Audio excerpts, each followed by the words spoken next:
Is hot. People often plan around coping with the weather, but in Napa, perfect day for a party. John Ramos went up to wine country to report on one hot party.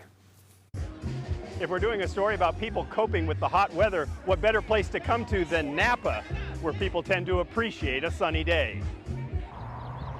The fortunes of Napa Valley have always depended on the weather. So 18 years ago, when they created Festival Napa Valley, they turned to the Farmer's Almanac for a little guidance.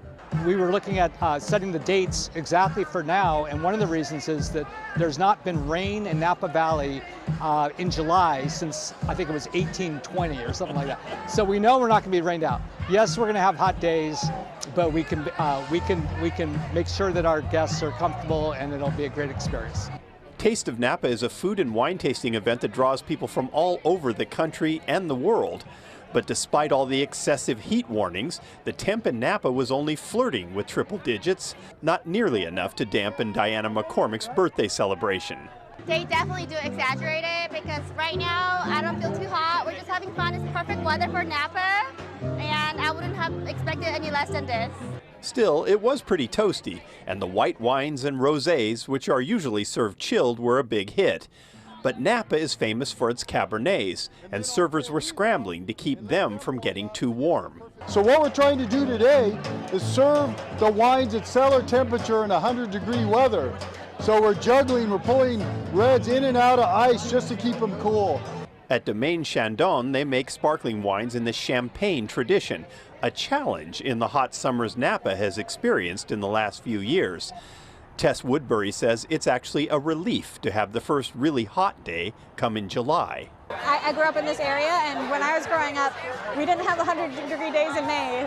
That was all saved for this time of year, which we're having a 100-degree day today. But it's just kind of going back to what it was like a decade ago or so, when it was a little bit cooler in the summer.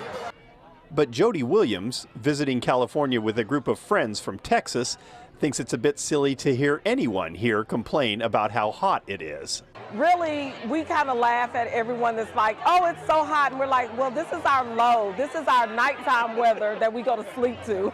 All year long, it's pretty much hot, summer, heat, but you know, I love Houston, I love my hometown, but California, you have done well. I really love it here. Very nice weather. Very.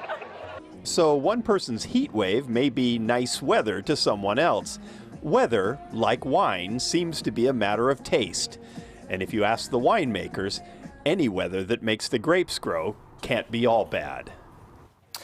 Well, this is the kickoff for Festival Napa Valley, a two-week celebration of wine and live music benefiting local arts and education programs. And as visitors return to Napa, it is making parking a challenge for the downtown area. So there's a new proposal to alleviate the problem by, guess what? Charging for parking. The city has had free parking for 30 years. Some business owners and employees worry that it would keep some customers from visiting. It doesn't make sense for us as locals working here to have to either pay for parking and or to be limited to a certain parking time allotment.